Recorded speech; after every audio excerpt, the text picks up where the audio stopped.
আজ সকাল থেকে মনটা একটু আনমনা। আজ সকাল থেকে মাকে বড্ড মনে পড়ছে, মায়ের কাছে যেতে ইচ্ছে করছে।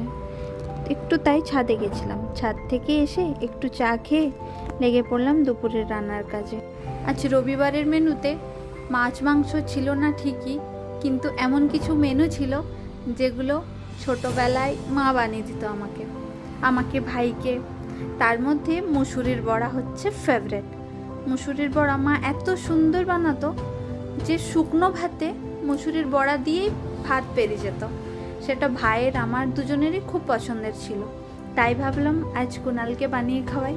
মুসুরির বড়ার সাথে আরও কিছু রেসিপি ছিল, সেগুলো ছিল পটল আলুর তরকারি, ডাল, আর যেটা সবচেয়ে ভালো বাট আমি ফার্স্ট টাইম বানালাম সেটা হচ্ছে পেঁয়াজ কলি আলু দিয়ে ঝাল দিয়া।